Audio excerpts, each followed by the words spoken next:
My name's Kevin. My buddy Robert and I work for this indie production house that specializes in ultra-low budget horror movies. You've probably never seen any of our stuff because it's pretty trashy. We started out by doing editing work at some PA jobs, but we spent the last year trying to make it as writers and producers. For inspiration, we got a bunch of supposedly haunted locations around Georgia where we live. Neither of us believe in the supernatural, but it helps to visit those kinds of places to hear the stories from the idiots who actually do believe in that stuff. Most of the haunted sites were pretty similar.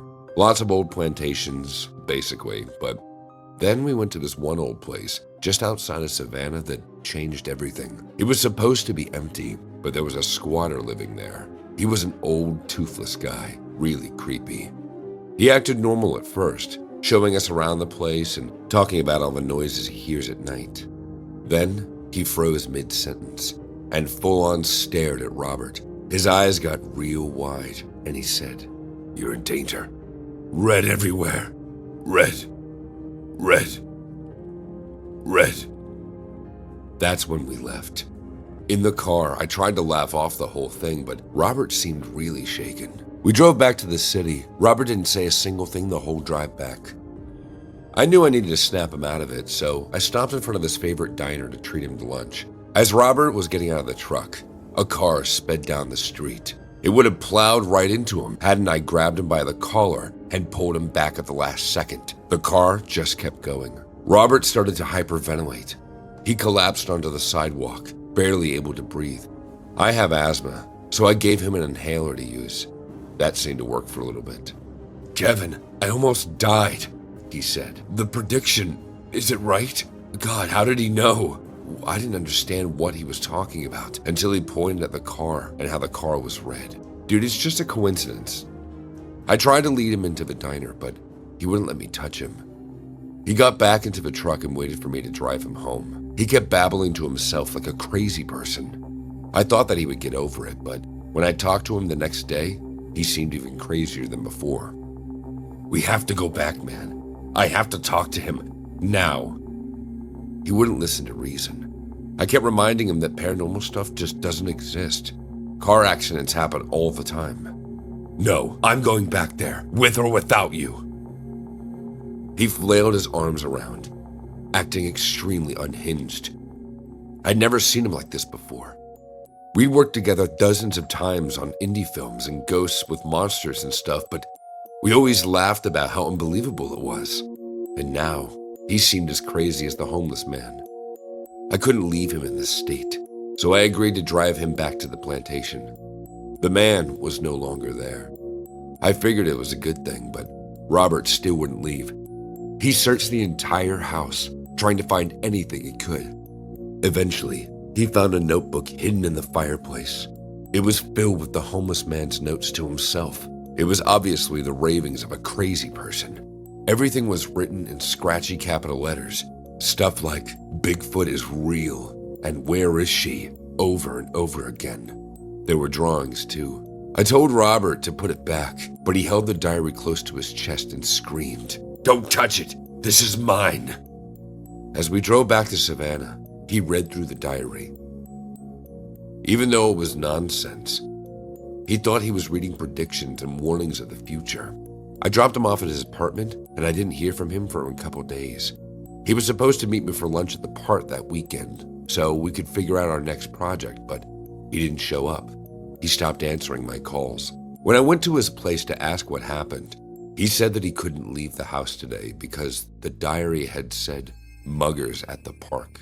This newfound paranoia was going to seriously mess with our lives. I had to help him, but no matter what I said, he just wouldn't listen. Then, a dark idea crossed my mind. If I could prove to him that the diary was gibberish, then maybe he would snap him out of it. The diary had mentioned Bigfoot a lot, so all I had to do was appear as Bigfoot and scare him. My buddy Daniel had a realistic-looking costume.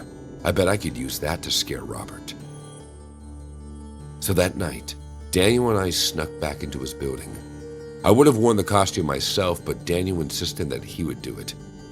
While we hid in the bushes, Daniel, in costume, stood outside Robert's window and growled, "Robert, Robert." It didn't take long for Robert to appear at the door.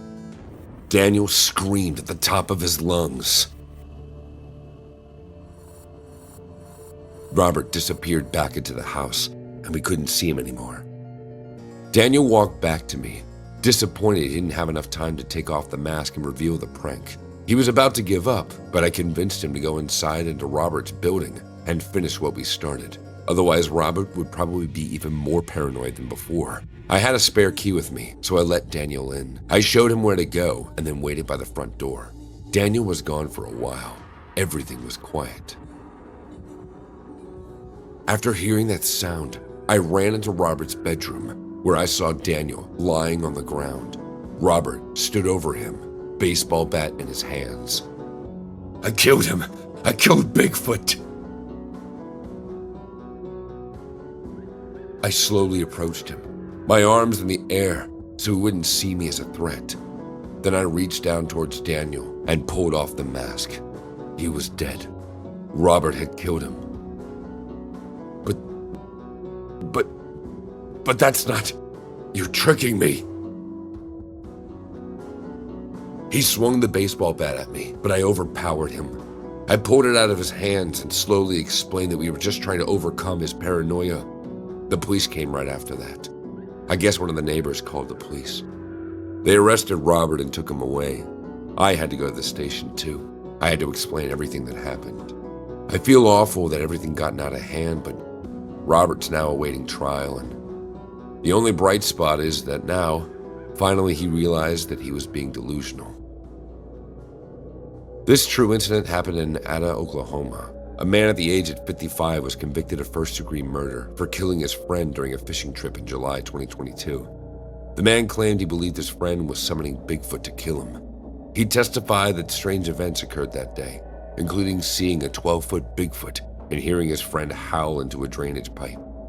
Suspicious, the man thought that his friend planned to drown him and feed him to Bigfoot. The two got into a fight, and the man was strangled to death. Prosecutors proved that the man acted with malice aforethought, waiting until his friend turned blue to release the chokehold. This guy is now facing life in prison.